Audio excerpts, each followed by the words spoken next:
Je voulais jamais raconter sur ma chaîne, mais ma vie de 14 ans jusqu'à 18 ans a tout simplement été un échec. Un échec sur tous les plans. J'étais timide, j'étais nul à l'école, j'avais pas de résultats avec les femmes, enfin bref, il y a rien qui allait. Et en plus de ça, comme par hasard, j'ai vécu l'année de mes 15 ans totalement déchétrale. C'est-à-dire que j'ai été malade, j'ai dû subir plein d'opérations, ma mère a été malade et j'ai perdu mon grand-père cette année-là. Donc je te dis pas, comme ça a ruiné ma vie. Cette année-là, c'est très simple, j'ai dû perdre tous mes repères. J'ai arrêté le foot la même année, enfin bref, une activité physique à l'époque, ça me canalisait. En fait, j'ai arrêté le foot, j'ai perdu mon grand-père, il s'est passé plein de trucs. Et en fait, ce qui s'est passé, c'est que j'ai perdu absolument tout ce dont en quoi je croyais cette année-là. Et donc, bon, comme j'étais nul à l'école, au début, j'étais en général, mais je suivais pas les cours, j'y allais pas. Je comprenais en fait que ce qu'on nous apprenait, c'était de la merde. Ça allait m'amener nulle part, ça m'intéressait pas. On te racontait X, pi, Y au carré, je comprenais rien. Alors que moi, ce que je voulais, c'était vraiment rentrer dans la vie active, vraiment travailler, gagner de l'argent, devenir quelqu'un d'ambitieux et tout. Et là, tout ce qui se passait, c'était éclaté, tu vois. On nous apprenait des trucs de merde. J'étais dans une classe avec 45 personnes, donc bref. Ça m'a cassé les couilles. Du coup, je suis parti en bac pro. J'ai pris bac pro commercialisation des services en pensant que j'allais faire de la vente, tu vois, du commerce. Ça y est, rentrer enfin dans le truc. Et en fait, c'était commercialisation des services, mais c'était serveur, tu vois. Donc, ce qui s'est passé, c'est que j'ai été formé.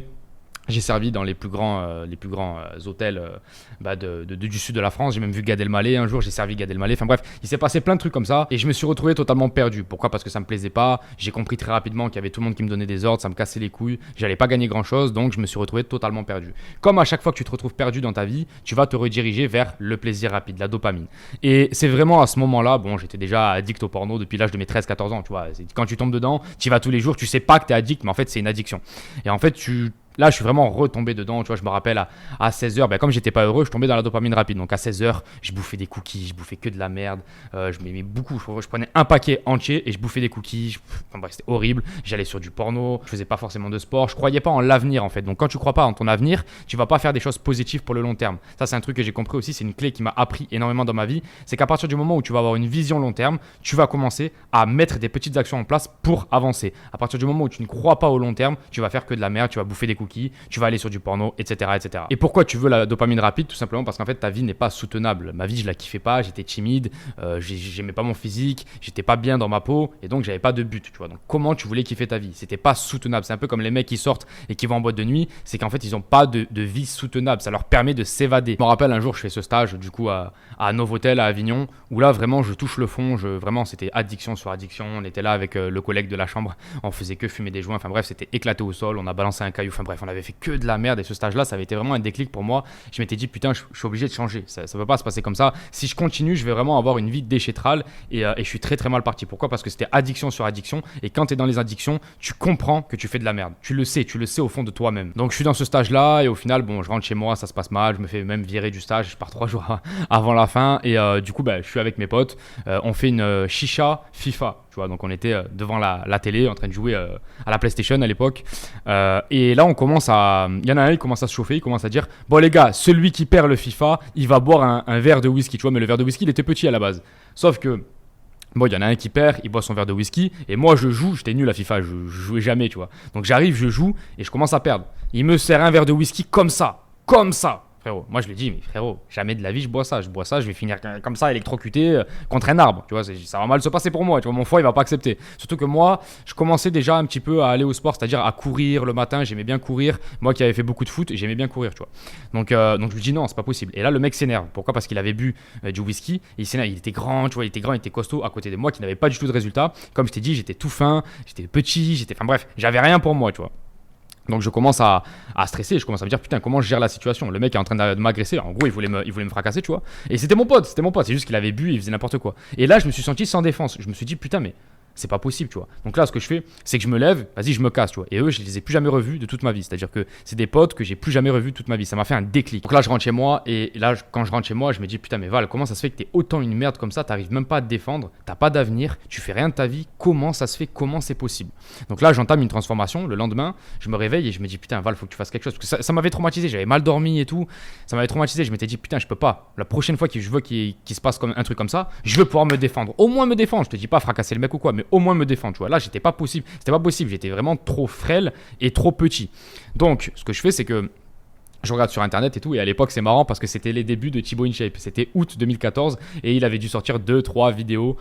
C'était marrant à l'époque parce qu'il avait un accent toulousain de fou et moi je savais pas qu'il allait percer comme ça. Moi je regardais ce mec juste en mode bah vas-y, je vais essayer de prendre de la masse comme lui. Donc il disait de faire des pompes, des trucs, des machins. Et là en l'espace de 2 mois, je sors une transformation de fou. Donc je passe de corps déchétral à un corps qui est plus que potable, franchement c'était vraiment propre. Donc là je commence à connaître mes premières femmes, je commence à toujours accro au porno par contre, j'étais toujours dans le jus porno, c'était toujours la galère, tu vois, et c'est pour ça que je te dis que je me sentais mieux. Pourquoi? Parce que j'avais un meilleur physique, j'étais mieux dans ma vie, mais il me manquait quand même quelque chose. Je sentais qu'il y avait un problème, si tu veux, je sentais que j'étais pas à mon plein potentiel et je sentais que c'était compliqué. Donc je continue, je commence à me développer, je fais 6 mois de muscu, 8 mois de muscu et là j'arrive à un physique qui est vraiment atteignable. Je te mets les photos là en même temps et j'arrive à un physique qui est vraiment atteignable. Mais tu sais, tu vas à la salle et en même temps derrière tu sors, t'es fatigué, tu te demandes pourquoi, parce qu'au final je mangeais bien, tu te demandes pourquoi, tu vois. Et tous les jours, enfin pas tous les jours mais quasi tous les jours ou peut-être tous les 2 jours, j'allais sur du porno ou alors quand j'étais avec ma copine de l'époque, je finissais comme un abruti. Enfin bref, c'était jamais avec du nofap, jamais de la rétention, j'étais même pas conscient de ça, je savais pas. Moi pour moi c'était positif pour la santé de faire ça. Mais dans ma vie je sentais que tu vois des fois j'avais des pics de timidité, je sentais que j'avais des pics d'anxiété, je sentais que tout d'un coup je pétais un plomb et je savais pas pourquoi. Et tu sais pas l'exprimer à ce moment-là, tu vois, donc tu peux pas comprendre. J'étais à la salle, un jour ça allait et un jour ça allait pas et je comprenais pas. Là un jour je commence à tomber sur une vidéo de rétention séminale d'un mec qui parlait de santé naturelle. C'était pas du tout un mec qui parlait de développement personnel ou quoi. C'est vraiment un mec qui parlait de santé naturelle et il a commencé à parler en mode les gars, si vous ne retenez pas votre semence, il va y avoir un problème dans vos vies. Et moi immédiatement je commence à connecter, donc je commence à faire mes premiers trucs de rétention séminale, mes premières, allez, on va dire 10 jours, 15 jours, mes 2 premières semaines quoi. Puis après, je recraque automatiquement. Mais je vois que ça me fait du bien. Je vois que ma copine de l'époque, elle me dit putain, mais quand on fait l'amour, c'est mieux. Je te sens plus sûr de toi. Je te sens plus amène à faire des projets, etc. Donc moi, je suis content. Je me dis bah super, j'ai découvert un truc, c'est génial. En plus de la muscu, je commence un peu à me développer par rapport à ça. Et puis, tu vois, je trouvais un travail à Drexo, donc du coup, distributeur de prospectus. Et j'avais beaucoup de temps pour écouter des podcasts, beaucoup de temps pour me développer personnellement parce qu'en fait, à Drexo, t'as pas de patron. T'as ta bandoulière comme ça, tu fais tous les Bouches-du-Rhône. Enfin, moi, j'habitais dans les Bouches-du-Rhône. Et donc, du coup, je partais avec ma bandoulière et je distribuais les prospectus comme ça. Et ce que je faisais, c'est qu'en fait, très rapidement, je me mettais des podcasts dans les oreilles et je disais, putain, mais c'est fou parce qu'il y en a, ils gagnent des millions ou ceci ou cela. Moi, là, je vais gagner 2 000 €. Je suis en CDI, j'arrive pas à avancer dans ma vie. Je suis souvent fatigué. Enfin bref, il y a bien quelque chose. Il y a bien des clés qui vont me permettre de faire mieux, tu vois. Et donc là, je sais pas, ça fait 6 mois que je travaille chez Adrexo et je me dis, ça c'est pareil, je voulais te dire ça. Quand je faisais distributeur de prospectus, les semaines où j'étais en OFAP, ça se passait beaucoup mieux et j'étais beaucoup plus motivé à aller travailler que quand je le faisais pas. Donc déjà, ça m'avait mis la puce à l'oreille. Je m'étais dit, putain, c'est bizarre. Tu vois, des fois, j'étais avec ma copine et je lui disais, non, vas-y, moi ce soir, je finis pas parce qu'en fait, je sais que cette semaine, je vais avoir beaucoup de secteurs à distribuer et donc je vais pas commencer à faire de la merde. Puis ça se passait mieux. Et ça, elle avait compris. Même ma copine, elle avait compris et elle le voyait. Elle disait, ah ouais, non, franchement, c'est la vérité. Ça t'aide beaucoup, je le sens, t'es beaucoup plus masculin. Et du coup, moi, là, à un moment donné, je fais 6-7 mois ou 8 mois peut-être chez Adrexo, chez cette entreprise. Ça se passe bien, machin, mais j'en ai marre, tu vois. Je décide de partir à Dubaï dans un stage comme ça. Je démissionne, je décide de partir à Dubaï. Et là, quand je suis à Dubaï, je pète un plomb en fait. Je pète un plomb, pourquoi? Parce que je suis parti faire une formation sur la santé. C'était en 2019 ça, donc je te mets des photos, tout ça. C'était en 2019 et en fait ce qui se passe c'est que j'arrive à Dubaï et je pouvais pas accéder au porno. Je pouvais pas accéder au porno. Je sais pas pourquoi, les sites ils étaient bloqués en 2019, c'était pas possible d'y accéder. Et ce qui se passe c'est que à part travailler, je ne faisais rien. Donc j'avais un focus qui était tout simplement incroyable cette semaine à Dubaï. C'était vraiment magnifique, j'avais mis un focus de fou et je travaillais comme un tueur. Donc le seul truc que je faisais c'était travailler, dormir, manger. Tu vois, c'est tout ce que je faisais. Je faisais rien d'autre, je suis pas allé visiter ou machin ou truc.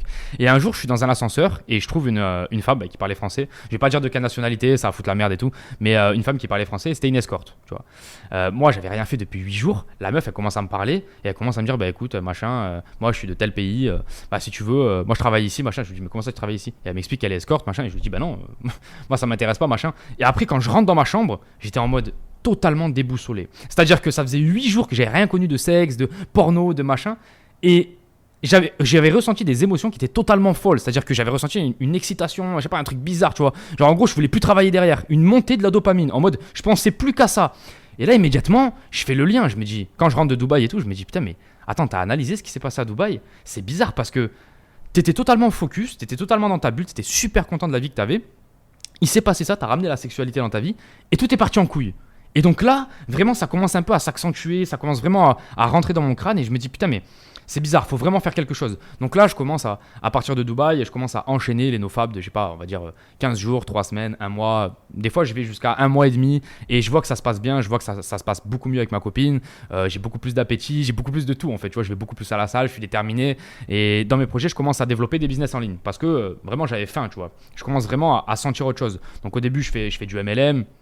Ensuite, je fais YouTube automatisation. D'ailleurs, premier lien en description, YouTube automatisation. Si tu veux lancer des chaînes YouTube sans montrer ta tête, tu cliques sur le premier lien en description. C'est moi qui te coach de A jusqu'à Z. Tu vas gagner, il y a des mecs qui gagnent au bout de 3-4 semaines des 2000, 3000 euros par mois. Donc, pourquoi pas toi? C'est des débutants total, tu peux aussi y arriver. C'est moi qui te coach de A jusqu'à Z.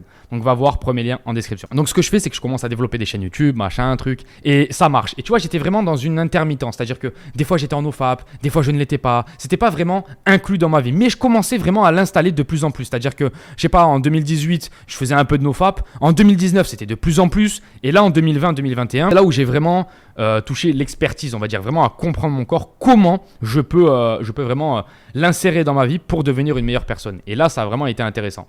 Donc là, ça commence à bien marcher sur Internet.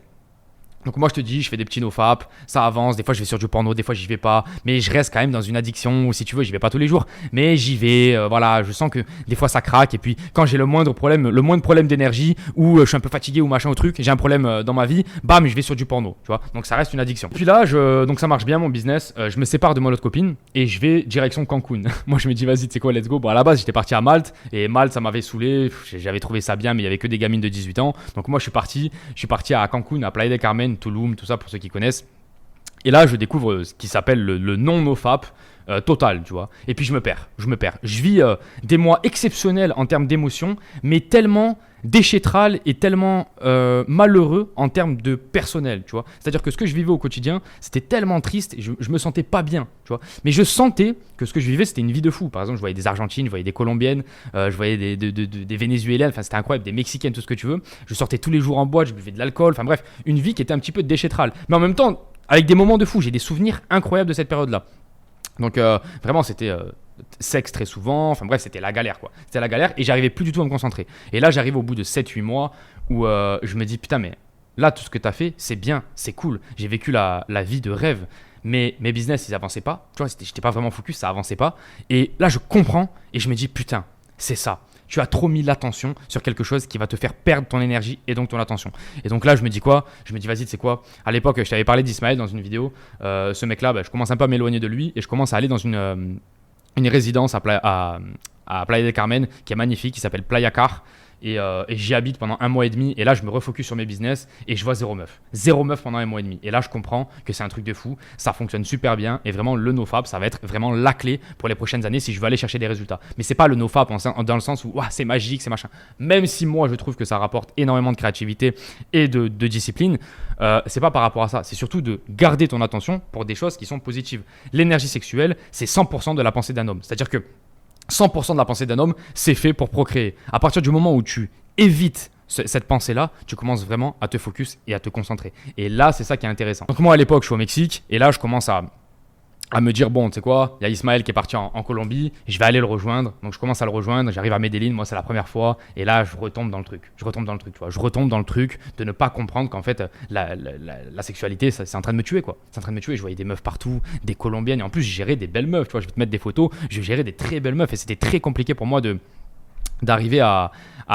contenir tout ça parce qu'en fait si tu veux c'est des meufs que t'as jamais gérées, t'as juste vu ça dans les films de cul et en fait c'était incroyable. Quand je suis arrivé en Colombie c'était incroyable, c'était fou, je sortais tout le temps du coup et j'ai perdu énormément d'argent, énormément d'attention, énormément de temps aussi à faire des trucs qui servaient à rien, c'est-à-dire à aller dans des dates juste pour des soirées comme ça. C'est pour ça que je te dis que tu peux voir des femmes mais fais extrêmement attention parce qu'en fait à la fin tu vas perdre ton temps et tu vas pas être fier de toi. C'est pas parce que tu vas avoir une meuf ce soir que tu vas lui faire l'amour ou machin truc. C'est bien, mais c'est éclaté au sol. Moi, je te conseille vraiment de te focaliser sur les meufs de qualité, tu vois. Parce qu'au final, la plupart du temps, tu perds ton temps. Donc, j'arrive à Medellín, je kiffe bien pendant 2-3 mois. Et là, t'ai dit, je t'ai raconté la soirée où je suis allé et j'ai vu des mecs qui étaient vraiment très très très en place et j'ai dit putain là je suis vraiment très très loin de ce que je veux et c'est là où j'ai commencé à me focus. Quand j'ai commencé à me focus, j'ai supprimé les femmes. En Colombie c'est extrêmement difficile parce qu'elles sont toutes belles. Tu vas à la salle de sport, elles sont toutes incroyables. Elles te regardent parce que tu as les yeux verts, machin truc. Enfin bref, c'est très très très compliqué de se contenir. Et moi, ce que j'ai fait, pour te résumer mon histoire, qu'est-ce qui a fait que je me suis sauvé du porno, qu'est-ce qui a fait que j'ai pu enchaîner les nofap, c'est vraiment le don de moi. Le don de moi. Aider les gens, avoir un but, tu vois. Mon but dans la vie, c'était juste aider les gens. Donc, en même temps, c'était gagner de l'argent, mais aider les gens à arrêter le porno avec cette chaîne, aider les gens à gagner de l'argent avec YouTube Automatisation, par exemple, aider les gens à, tu vois, j'avais des boutiques e-commerce à un moment donné, donc j'aidais les gens à avoir des beaux leggings, etc., dans la vie. Enfin bref, j'aidais les gens par rapport à tout. Et en fait, j'ai changé de mindset. Je me suis dit, Val, si tu penses qu'à toi, tes envies, tes émotions, tu vas jamais rien faire. Ce que tu dois faire à partir de maintenant, c'est te dire, ok, tu vas aider les gens. Peu importe la manière, mais tu vas créer, tu vas aider, tu vas apporter ton expérience. D'après ce que tu as vécu, tu peux aider énormément d'hommes. Peu importe l'âge, tu peux aider énormément d'hommes qui se sont perdus exactement comme toi tu t'es perdu. Parce que moi, vraiment, l'histoire de ma vie, les gars, c'est l'histoire d'un mec qui avait trop faim de l'énergie sexuelle, en gros, qui avait trop faim de voir plein de meufs, etc. Et je me suis perdu. Je me suis totalement perdu, les gars. Et depuis que je me suis repris en main, depuis que j'ai mis de la discipline par rapport au sport, par rapport aux vidéos, par rapport à tout dans ma vie, par rapport à tout, j'ai tout un petit peu quadrillé, même la diète, tout ce que tu veux, parce que ces années-là, je te l'ai pas dit, mais tu manges de la merde. Tu sors en boîte de nuit tous les jours, tu manges à Carl's Junior, Playa del Carmen, frérot, j'étais le premier client. Quand j'arrivais, il me serrait la main, le manager, frérot, j'étais le premier client, gros. Tout le monde me connaissait. Forcément, j'avais pris 12 kilos, enfin bref, je ressemblais plus à rien. Et pourtant, c'est pas ça qui m'a rendu heureux. J'avais accès à toutes les dopamines possibles et inimaginables, toutes les argentines que tu peux voir, je les ai eues, toutes les colombiennes, enfin bref, j'ai tout eu, gros. J'ai tout eu dans ma vie, j'ai tout eu. Et pourtant, j'étais pas heureux. C'est l'histoire de ma vie, frérot. Donc ne fais pas les mêmes erreurs. Je te laisse là, j'espère que tu as kiffé. Et YouTube Automatisation, premier lien en description si tu veux te lancer et créer ton business en ligne. Et surtout, ce que je te répète encore une fois, c'est ne fais pas les mêmes erreurs que moi. Parce que ça va te mener nulle part, juste à la tristesse. Je te laisse, frérot. Ciao.